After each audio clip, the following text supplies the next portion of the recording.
নবী আমার মদিনারে বলবো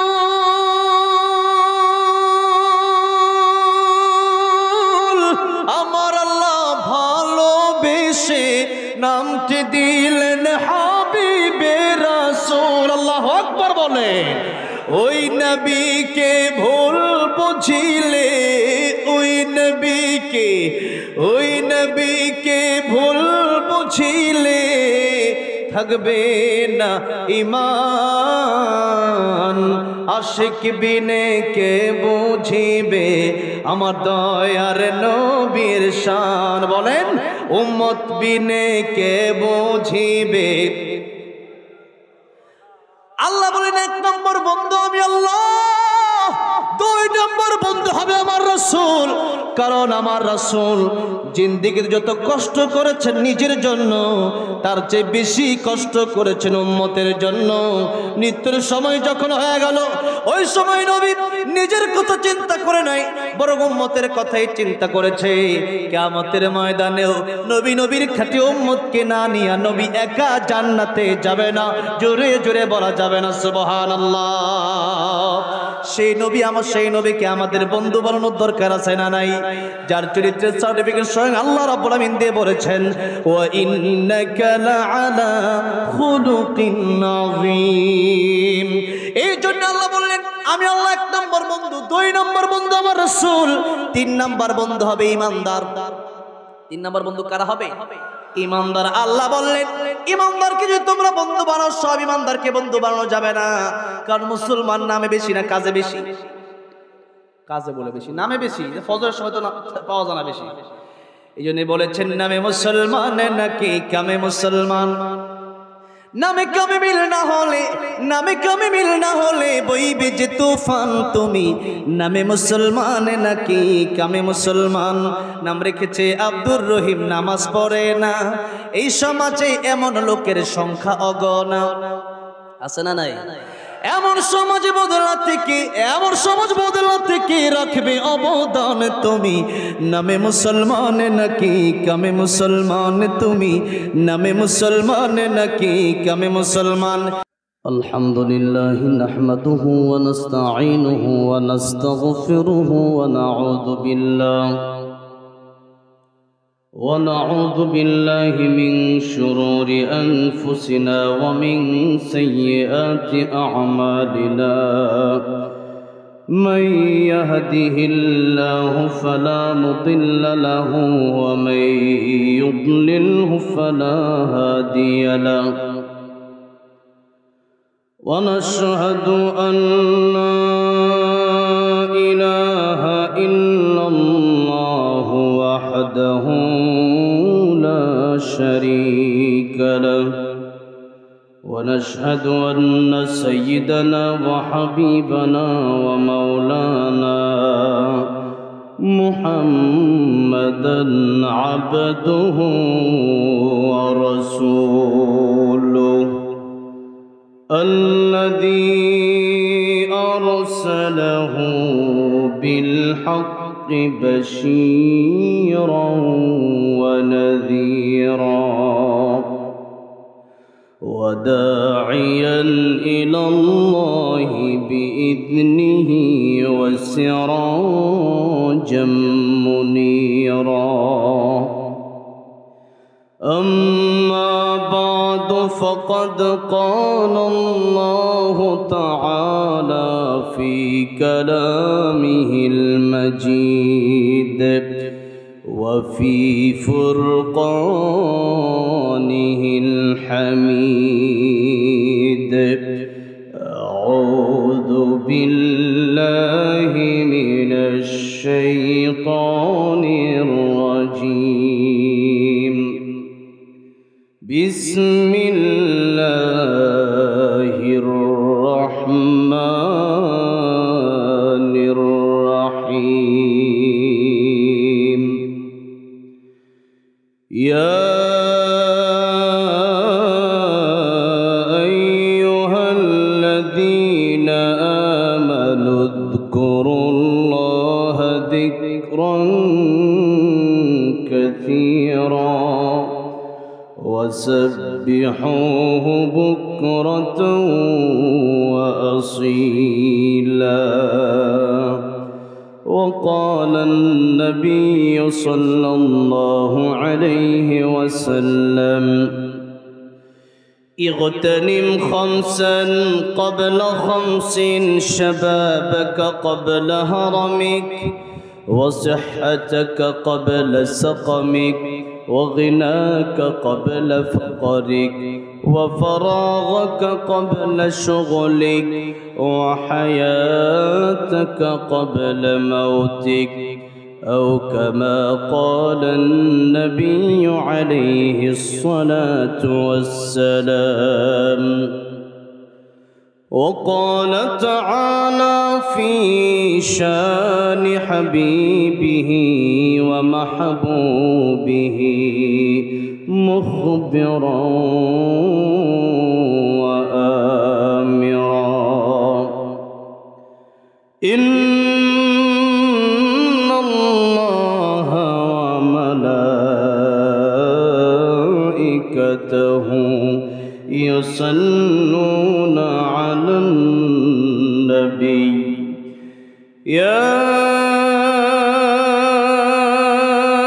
أيها الذين آمنوا صلوا عليه وسلموا تسليما.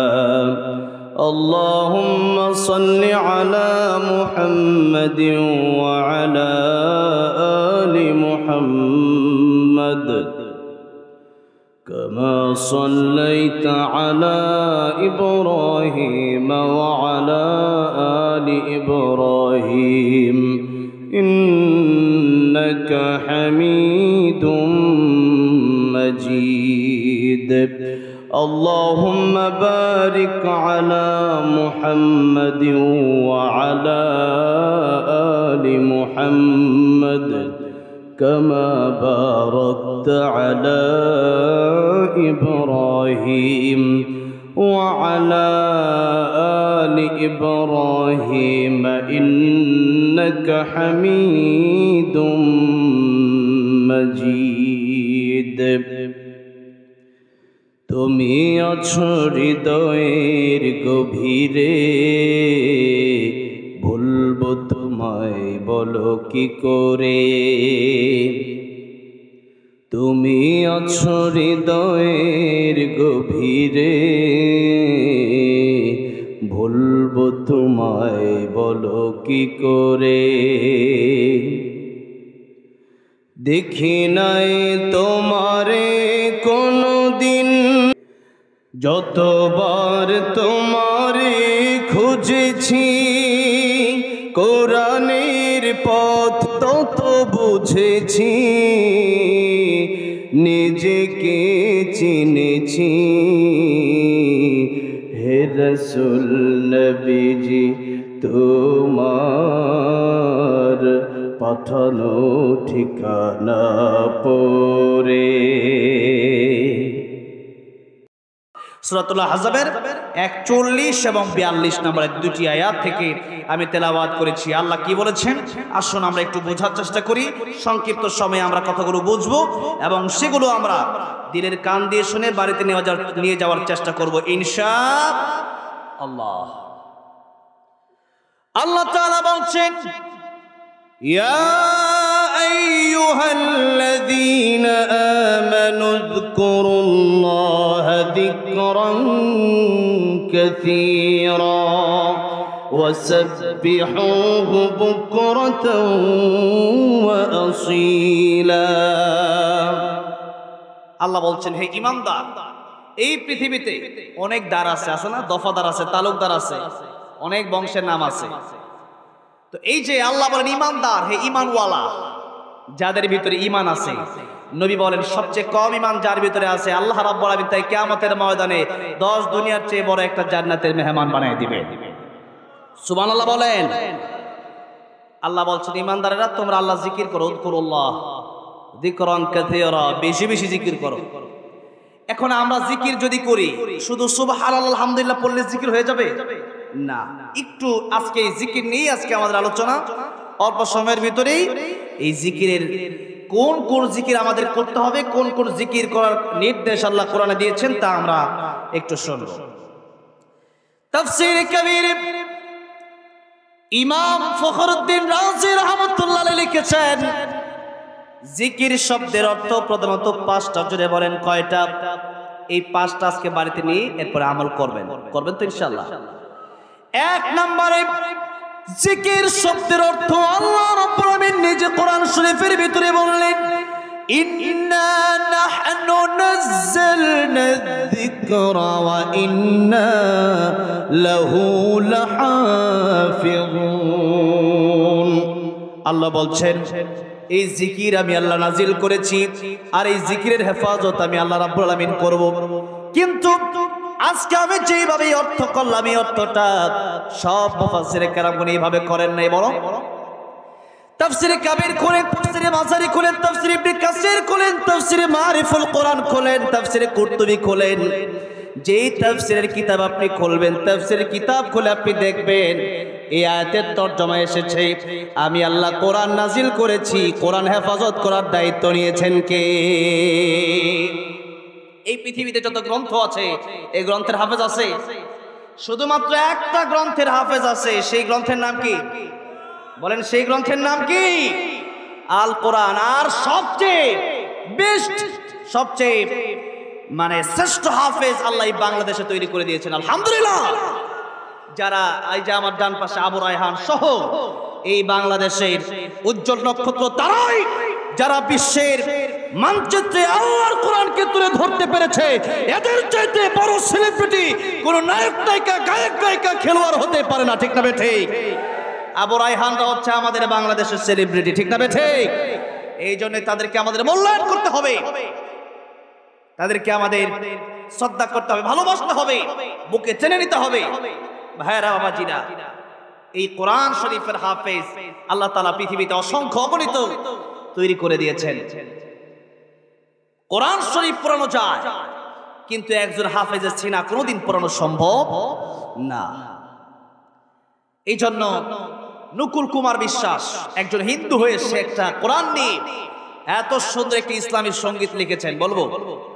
নকুল কুমার বিশ্বাস লিখেছে, যদি আগুনে লেগে ধ্বংস হয়ে যায়, ধ্বংস হয়ে যায়, যদি আগুনে লেগে ধ্বংস হয় পৃথিবীর সব বইয়ের দোকান, বিশ্ব থেকে হারাবে না পবিত্র কোরআন, ঠিক না ঠিক? যদি আগুনে লেগে ধ্বংস হয় পৃথিবীর সব বইয়ের দোকান, বিশ্ব থেকে হারাবে না পবিত্র কোরআন। বলেন, বিশ্ব থেকে হারাবে না পবিত্র কোরআন, বিশ্ব থেকে হারাবে না। করবে কেমন করে কোরআন ধ্বংস আগুনের তেজ, করবে কেমন করে কোরআন ধ্বংস আগুনের তেজ, আছে বিশ্ব বড় গণিত কোরআনে হাফেজ, তারা আবার ছাপে আসমানি গ্রন্থ, বাঁচাবে কোরআনের সম্মান, বিশ্ব থেকে হারাবে না পবিত্র কোরআন। বলেন, বিশ্ব থেকে হারাবে না পবিত্র কোরআন, বিশ্ব থেকে হারাবে না। সমাধান চাও যদি জীবনে মরণে, ফিরে যাও খোঁজে নাও, চোখ রাখো কোরআনে, ফিরে যাও খোঁজে নাও। খারাপ লাগতেছে মনে আপনাদের? একটু মেহেরবানি করে, আর 10-15 মিনিট থাকবো তো, একটু বলা যাবে না? কোরআনের প্রেমে, আল্লাহর প্রেমে, রাসূল সাল্লাল্লাহু আলাইহি ওয়াসাল্লামের প্রেমে মাঝে মধ্যে যদি একটু ইসলামের সঙ্গীত গাওয়া হয় তাহলে একটু জবানটা খোলা যাবে না? আশেপাশে গান না গিয়ে এগুলো একটু মাঝে মধ্যে গাবেন, আল্লাহ ইনশাআল্লাহ প্রতিভা বিকশিত করে দিবেন। এই জন্য মাঝে মধ্যে একটু জবানটা বন্ধ না রেখে একটু আল্লাহর প্রেমে, কোরআনের প্রেমে গাওয়া যাবে না ইনশাআল্লাহ? জবানটা ছেড়ে দিয়ে ফিরে যাও খোঁজে নাও, চোখ রাখো কোরআনে, ফিরে যাও খোঁজে নাও, তবেই পাবে সুখ শান্তির ঠিকানা, তবেই পাবে সুখ শান্তির ঠিকানা, যদি মেনে নাও তুমি মনে প্রাণে সমাধান। সমাধান চাও যদি জীবনে মরণে, ফিরে যাও খোঁজে নাও, চোখ রাখো কোরআনে, ফিরে যাও খোঁজে নাও। বলো না, জবানটা ছেড়ে দিই, ফিরে যাও খোঁজে নাও কোরআনে, ফিরে যাও খোঁজে নাও। এ বাণী সকলের নয় শুধু মুমিনের, যারাই চলবে মেনে ফল পাবে কোরআনের। এ বাণী সকলের নয় শুধু মুমিনের, যারাই চলবে মেনে ফল পাবে কোরআনের। ঘরে বলো কি রাষ্ট্রে বলো, ঘরে বলো কি রাষ্ট্রে বলো, অশান্তি দূর করে শান্তি আনে সমাধান। সমাধান চাও যদি জীবনে মরণে, ফিরে যাও খোঁজে নাও কোরআনে, ফিরে যাও খোঁজে নাও, চোখ রাখো কোরআনে, ফিরে যাও খোঁজে নাও। কোথায় চোখ রাখতে হবে? কোরআন শরীফে চোখ রাখতে হবে। আল্লাহ বলছেন জিকির মানে কোরআন শরীফ তোমাকে আগে শিখতে হবে। আল্লাহ নিজেই বলছেন ইন্না নাহনু নাযালনা যিকরা, আমি আল্লাহ রাব্বুল আমিন জিকির নাজিল করেছি। জিকির মানে তাফসীরে কাবীর আসলো কোরআন শরীফ, তাফসীরে মারিফুল কোরআন আসলো কোরআন শরীফ, তাফসীরে ইবনে কাসির আসলো কোরআন শরীফ, তাফসীর কোরআন শরীফ। এই পৃথিবীর যত গ্রন্থ আছে সমস্ত গ্রন্থ আপনি খুলে দেখবেন, তাফসীরের গ্রন্থগুলো খুলে দেখলেই পেয়ে যাবেন জিকির মানে আল্লাহ রাব্বুল আমিন বোঝালেন কোরআন শরীফ। তাহলে আমরা আজকে এক নম্বর জিকির শব্দের অর্থ শিখে গেলাম কোরআন শরীফ। এক নম্বর জিকির মানে কি বলেন? কি? কোরআন শরীফ।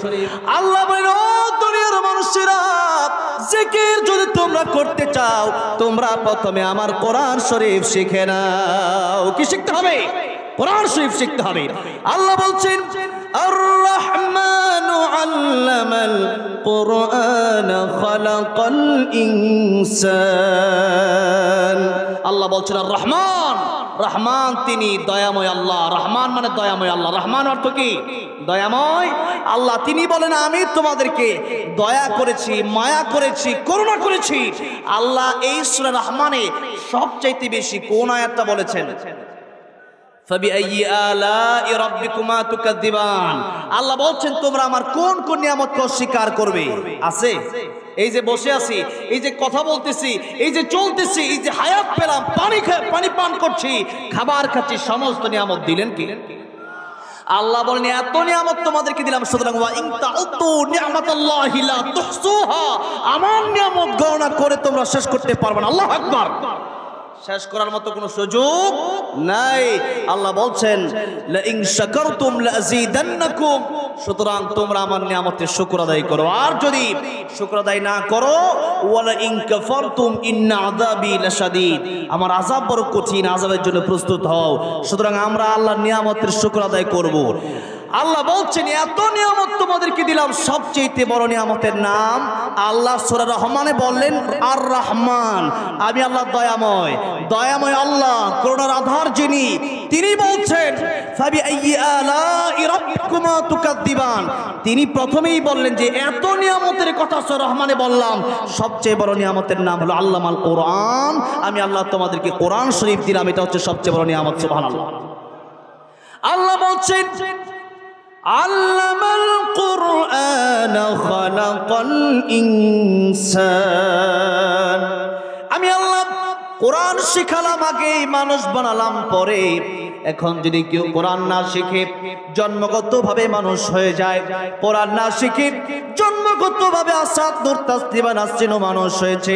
কিন্তু আল্লাহ বলছেন কোরআন শরীফে বলছেন লাহুম কুলুবুল লা ইয়াফকাহুনা বিহা ওয়ালাহুম আ'য়ুনুন লা ইউবসিরুনা বিহা ওয়ালাহুম আযানুন লা ইয়াসমাউনা বিহা উলাইকা কাল আন'আমি বাল হুম আদাল উলাইকা হুমুল গাফিলুন। আল্লাহ বলছেন কোরআন যদি যদি কেউ না বুঝে কলব দিলাম আমি আল্লাহ বোঝার জন্য, সব বুঝলো কিন্তু কোরআন বুঝলো না। আমি আল্লাহ চক্ষু দিলাম কোরআন দেখার জন্য, দুনিয়ার সব দেখলো কোরআন দেখলো না। আমি আল্লাহ কান দিলাম কোরআন শোনার জন্য, সব গান শুনলো, দুনিয়ার সব কথা আছে বাজে সব শুনলো, সিনেমার কথা শুনলো, নাটকের কথা শুনলো, কিন্তু আল্লাহর কোরআন তার শুনতে ভালো লাগে না। এমন কিছু লোক আছে না এই দেশে? আছে। আল্লাহ বলছেন এরা শুধু কুকুর নয়, এরা শুধু শুকর নয়, এরা শুধু চতুষ্পদ জন্তু নয়। আল্লাহ বলছেন এরা কুকুরের চাইতেও আরো মারাত্মক, কুকুরের চাইতেও আরো নিকৃষ্ট। কার কথা? কার কথা? আল্লাহর কথা। এই জন্য আসাদুত তাসলিমা নাসরিন এগুলা কুকুরের চাইতেও খারাপ। যারা কোরআন মানে না, কোরআনের বিরুদ্ধাচরণ যারা করে, এই দেশে ইসলামের বিরুদ্ধাচরণ যারা করে, আল্লাহকে যারা মানতে চায় না, আল্লাহ বললেন এই দুনিয়াতে আকাশের নিচে জমিনের উপরে থাকার মতো তোমাদের কোনো জায়গা হবে। এই সূরা রহমানে আল্লাহ বলছেন ইয়া মা'শারাল জিন্নি ওয়াল ইনসি ইন ইসতাতা'তুম আন তানফুযু মিন আকতারিস সামাওয়াতি ওয়াল আরদি ফানফুযু লা তানফুযুনা ইল্লা বিসুলতান ফাবিআইয়ি আলা'i রাব্বিকুমা তুকাযযিবান। আল্লাহ বলছেন যদি কেউ আল্লাহর আইন কারো কাছে ভালো না লাগে, আল্লাহর কোরআন কারো কাছে ভালো না লাগে, আল্লাহ বলছেন আকাশ জমিনের সীমানা ছেড়ে তোমরা বের হয়ে যাও। যাওয়ার মতো কোনো জায়গা কি আমাদের আছে? আছে? যাওয়ার মতো কোনো জায়গা নাই। বাংলাদেশ ছেড়ে যদি আপনি ইন্ডিয়া চলে যান, আল্লাহর আকাশ জমিন কি ছাড়া হবে? আপনি যদি আমেরিকাতে চলে যান, তাহলে কি আল্লাহর আকাশ জমিন ছাড়া হবে? যেখানেই যাবেন সেই আকাশ জমিন কার? সুতরাং হুকুম চলবে, আইন চলবে, গোলামি চলবে কার? আল্লাহ বলছেন তাবারাকাল্লাযী বিয়াদিহিল মুলকু ওয়া হুয়া আলা কুল্লি শাইইন কাদির الذي خلق الموت والحياة ليبلوكم أيكم أحسن عملا وهو العزيز الغفور। الله বলছেন ক্ষমতার মালিক তো কেবলমাত্র আমি আল্লাহ রাব্বুল আলামিন। আকাশ জমিন এবং যা কিছু আছে এই সব কিছু আমি আল্লাহরই হাতে। আমি আল্লাহ হচ্ছে মালিক, আর তোমরা সবাই আমি আল্লাহর গোলাম। আর যারা প্রকৃত আল্লাহর গোলাম হয়ে যাবে, এই দুনিয়ায় যারা নিজেকে মালিক মনে করবে না, যারা নিজেকে গোলাম মনে করে চলবে, কিয়ামতের ময়দানে আল্লাহ রাব্বুল আলামিন তাদেরকে ডেকে বলবেন ইয়া أيتها النفس المطمئنة ارجعي إلى ربك راضية مرضية فادخلي في عبادي وادخلي جنتي। الله أكبر। الله সেদিন যারা এই যে আব্দুল মানে গোলাম, আল্লাহ বলবেন ফাদখুলি ফি ইবাদি। এই যে এখানে ইবাদি আব্দুল থেকে এসেছে, আল্লাহ কিয়ামতের ময়দানে বলবেন যারা আমার গোলাম ছিল তারা আজকে জান্নাতের ভিতরে প্রবেশ করো। আর যারা এই দুনিয়ায় একটু ক্ষমতা পেয়ে নিজেকে মনে করেছে আমি মালিক, আমার বাপি জাতির পিতা, আমার জামাই জাতির পিতা, এই দেশে আমার চাইতে বড় ক্ষমতা কার আছে, এই সমস্ত চিন্তা যাদের থাকবে, আল্লাহ বলবেন লিমানিল মুলকুল ইয়াউম লিল্লাহিল ওয়াহিদিল কাহ্হার। এতদিন পর্যন্ত রাজত্ব তোমরা কায়েম করার চেষ্টা করেছো, নিজেদের তোমাদের ব্যক্তিগত আইন তোমরা দেশে চালু করতে চেয়েছিলে, কিন্তু আসলে তো ক্ষমতা তোমাদের ছিল না। কিছুদিনের জন্য আমি আল্লাহ তোমাদেরকে ক্ষমতা দিয়েছিলাম। ক্ষমতা দেওয়ার মালিক কে? আবার ক্ষমতা থেকে লাথি মেরে বের করে দেওয়ার মালিক কে? আল্লাহ পারেন কি পারেন না? যারা বলেছিল 41 সাল পর্যন্ত থাকবে, পারছে? তারা বলছে কে ঠেকাবে আমাদেরকে? আল্লাহ বলে কেউ ঠেকাতে পারবে না, কিন্তু আমার আল্লাহর ক্ষমতা আছে না নাই? সুতরাং গাদ্দারি কেউ আল্লাহর সাথে করার চেষ্টা করবেন না, গাদ্দারি কেউ কোরআন নিয়ে করার চেষ্টা করবেন না, গাদ্দারি কেউ ইসলাম নিয়ে করার চেষ্টা করবেন না। যারা আল্লাহর সাথে, কোরআনের সাথে, ইসলামের সাথে গাদ্দারি করেছে তারা খাসিরা দুনিয়া ওয়াল আখিরাত, দুনিয়াও ধ্বংস হয়েছে, আখিরাতও ধ্বংস হয়েছে। সুতরাং চালান আপনারা। দেশে আগামীতে কারা আসবে আমরা জানি না, কিন্তু কথা হচ্ছে ইসলামের বিরুদ্ধে যারাই যাবে লাঠি মেরে থেকে বের করে দেওয়া হবে। এদের কোনো জায়গা বাংলার জমিনে হবে না। এই দেশে এখনো কিছু উপদেষ্টা আছে, ফারুকির মতো কিছু উপদেষ্টা এখনো আছে যারা এই দেশে সমকামিতা সহ এই দেশে সিনেমা বিচারগুলো প্রমোট করতে চায়। যারা আলেমদেরকে, আল্লামা আহমদ শফি রহমতুল্লাহ আলাইহিকে বলেছেন তেতুল হুজুর, এরকম আলেমকে নিয়ে, ইসলামকে নিয়ে কটাক্ষ করে এরকম অসংখ্য কথা যারা বলেছে, এরকম কিছু উপদেষ্টা এখনো আছে। আমরা অনেক আগে থেকেই বলেছিলাম এই উপদেষ্টাকে লাথি মেরে সরায় দেওয়া দরকার ছিল। এদেরকে সরায় দিচ্ছেন না, এই জন্যই তো গতকাল আগুন লেগেছে চট্টগ্রামে। সাজেকে আগুন লেগেছে না গতকাল? হ্যাঁ, আল্লাহর গজব চলে আসবে। এগুলো লাথি মেরে সরায় যারা কোরআন হাদিস মোতাবেক চলে না। এই দেশে 95% মুসলমান, ইসলামের বিরোধিতা যারাই করবে এরা মুসলমানদের অন্তত পক্ষে নেতা হতে পারে না। আমাদের নেতা হবে যারা ইসলাম মানবে, তারাই নেতা হবে। নেতা যদি হয় 2 নাম্বার। আমার আগে, আমি এখানে আসার আগে কে জানি বলছিল, যিনি উপস্থাপনা করছিলেন ভিতরে চলে গেছে, উনি বলেছিলেন কুনু মাস সাদিকিন, কুনু মাস সাদিকিন, তোমরা সত্যবাদীদের সাথে চলো, ভালো মানুষের সাথে চলো। ভালো মানুষের সাথে চলার জন্য বললেন কে?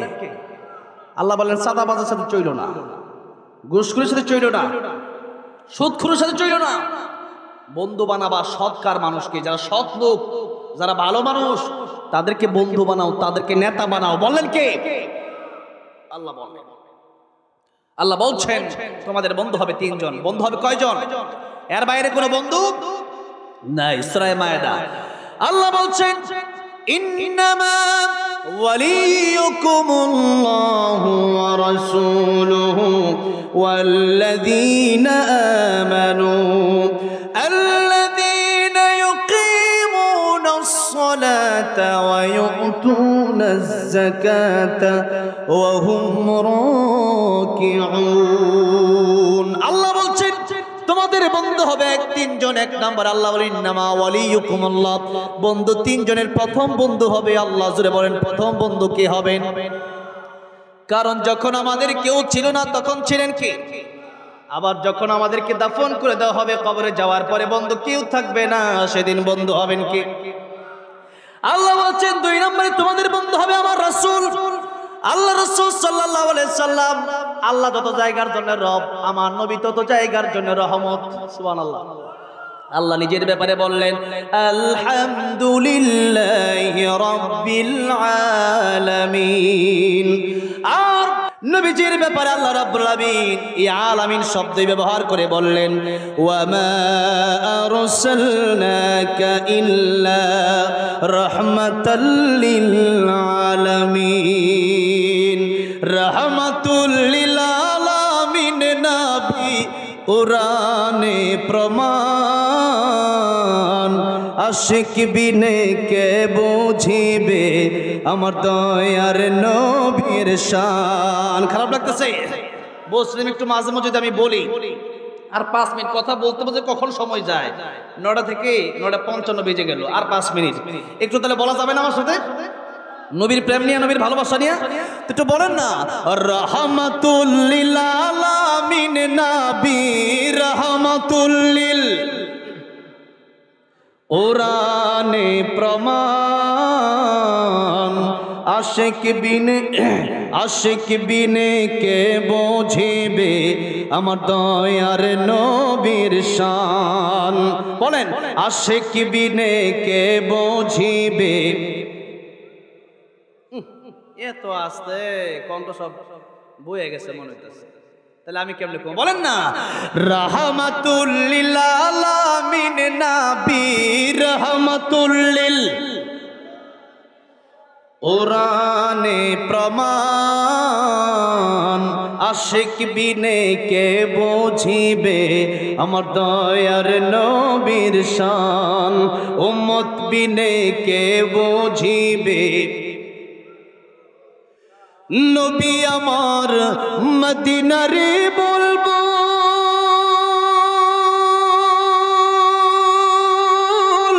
আমার আল্লাহ ভালোবেসে নামটি দিলেন হাবিবে রাসূল। আল্লাহু আকবার বলেন। ওই নবীকে ভুল বুঝিলে ওই নবীকে ভুল বুঝিলে থাকবে না ঈমান। আশিক বিনে কে বুঝিবে আমার দয়ার নবীর শান। বলেন উম্মত বিনে কে বুঝিবে। আল্লাহ বলেন 1 নম্বর বন্ধু আমি আল্লাহ, 2 নম্বর বন্ধু হবে আমার রাসূল। কারণ আমার রাসূল জিন্দেগীতে যত কষ্ট করেছেন নিজের জন্য তার চেয়ে বেশি কষ্ট করেছেন উম্মতের জন্য। মৃত্যুর সময় যখন হয়ে গেল ওই সময় নবী নিজের কথা চিন্তা করে নাই, বরং উম্মতের কথাই চিন্তা করেছে। কিয়ামতের ময়দানেও নবীর খাঁটি উম্মতকে না নিয়ে নবী একা জান্নাতে যাবে না। জোরে জোরে বলা যাবে না সুবহানাল্লাহ। সেই নবীকে আমাদের বন্ধু বানানোর দরকার আছে না নাই? যার চরিত্রের সার্টিফিকেট স্বয়ং আল্লাহ রাব্বুল আমিন দিয়ে বলেছেন ওয়া ইন্নাকা লাআলা খুলুকিন আযীম। এই জন্য আল্লাহ বললেন আমি আল্লাহ 1 নম্বর বন্ধু, 2 নম্বর বন্ধু আমার রাসূল, 3 নম্বর বন্ধু হবে ঈমানদার। 3 নম্বর বন্ধু কারা হবে? ঈমানদার। আল্লাহ বললেন ঈমানদারকে যদি তোমরা বন্ধু বানাও, সব ঈমানদারকে বন্ধু বানানো যাবে না। কারণ মুসলমান নামে বেশি না কাজে বেশি? কাজে বলে বেশি, নামে বেশি। ফজরের সময় তো পাওয়া যায় না বেশি। এই জন্য বলেছেন নামে মুসলমান নাকি কামে মুসলমান। নামে কামে মিল না হলে বইবে যে তুফান। তুমি নামে মুসলমান নাকি কামে মুসলমান। নাম রেখেছে আব্দুর রহিম, নামাজ পড়ে না। এই সমাজে এমন লোকের সংখ্যা অগণা। আছে না নাই? এমন সমাজ বদলাতে কে রাখবে অবদান। তুমি নামে মুসলমান নাকি কামে মুসলমান। তুমি নামে মুসলমান নাকি কামে মুসলমান। এই নামে যেমন মুসলমান কাজে এমন মুসলমান হওয়ার দরকার আছে না নাই? আল্লাহ বলেন 1 নম্বর জিকির মানে কোরআন শরীফ। তাহলে কোরআন শিখতে হবে। কি শিখতে হবে? কোরআন শিখতে হবে। কোরআন নিয়ে আলোচনা করতে গেলে আমার মতো নগণ্য দমের আলোচনাও শেষ হবে না কয়েক ঘন্টায়। আরো সামনে যেতে হবে। আল্লাহ বললেন 2 নম্বর এই জিকির মানে ফাযাক্কির ইন্নামা আনতা মুযাক্কির। আল্লাহ সূরা গাশিয়া নবীজি আপনি উপদেশ দেন, এই কোরআন থেকে উপদেশ দেন। আল্লাহ অন্য আয়াতের ভিতরে বলছেন ফাযাক্কির বিল কুরআনি মান ইয়াখাফু ওয়াঈদ। এই কোরআনের উপদেশ দেওয়ার কথা আল্লাহ রাব্বুল আমিন বললেন। এই কোরআনের উপদেশ পেয়ে মানুষ ডাকাত থেকে আল্লাহর ওলি হয়ে যায়, হয় না?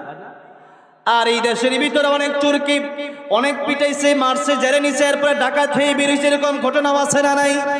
এই জন্য আল্লাহ বললেন ফাযাক্কির ইন্নামা আনতা মুযাক্কির লাস্তা আলাইহিম বিমুসাইতির। ওগো নবী আপনি কোরআন দিয়ে মানুষকে উপদেশ দেন। কারণ আর আপনি মানুষকে পিটালে মানুষ ভালো হবে না। আপনি সরাসরি এখন শাসক নয়, সুতরাং মানুষকে এখানে দারোগা অর্থ অনেকে উঠিয়েছেন, পুলিশ অর্থ উঠিয়েছেন যে আপনি মানুষকে পিটালে মানুষ ভালো নাও হতে পারে। কারণ মানুষের সর্বপ্রথম রোগ সৃষ্টি হয় অন্তর থেকে। কোন জায়গা থেকে? অন্তরটা যার ভালো হয়ে যায় তার জীবনটাই ভালো হয়ে যায়, আর অন্তরটা যার খারাপ হয়ে যায় জীবনটাই খারাপ হয়ে যায়। এই জন্য কিয়ামতের ময়দানে সুন্দর একটা ভালো মন, ভালো একটা কলব কাজে আসবে। আল্লাহ বলছেন ইয়াউমা লা ইয়ানফাউ মালু ওয়ালা বানুন ইল্লা মান আতাল্লাহ বিকলবিন সালিম। কিয়ামতের ময়দানে মাল সম্পদ সন্তানাদি কাজে আসবে না, তোমার একটা ভালো অন্তর কাজে চলে আসবে। সুবহানাল্লাহ। অন্তরটারে ভালো বানানোর দরকার আছে না নাই? কোরআনের উপদেশ যত শুনবেন ততই অন্তর সুন্দর হয়ে যাবে।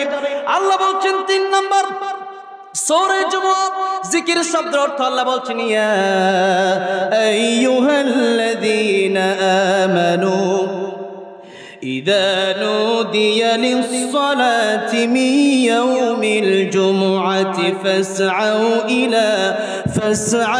إلى ذكر الله وذروا البيع। الله জুমার দিন যখন তোমাদেরকে মসজিদে ডাকা হয়, আজান দিয়ে দেওয়া হয়, তখন তোমরা আল্লাহ জিকিরের দিকে দৌড়াও, তার মানে নামাজের দিকে দৌড়াও। কোন দিকে দৌড়াও?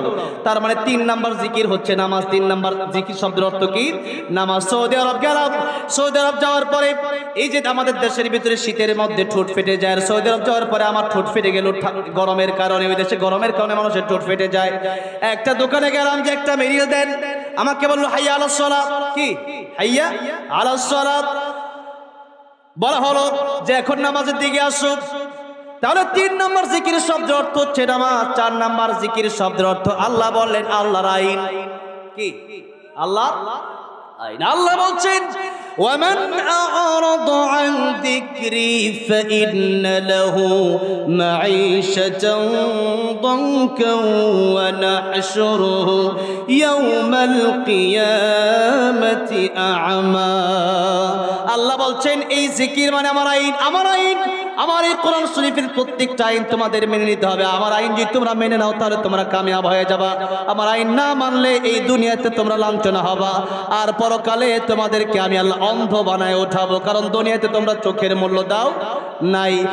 আর 5 নাম্বার আল্লাহ বলছেন ফাযকুরুনি আযকুরকুম ওয়াশকুরুলি ওয়ালা তাকফুরুন। তোমরা আল্লাহকে স্মরণ করো, আল্লাহ তোমাদেরকে স্মরণ করবেন। তার মানে আল্লাহকে আপনারা স্মরণ করবেন। রাস্তাঘাটে যখনই চলবেন তখনই সুবহানাল্লাহ, আলহামদুলিল্লাহ, লা ইলাহা ইল্লাল্লাহ জিকির আছে না নাই?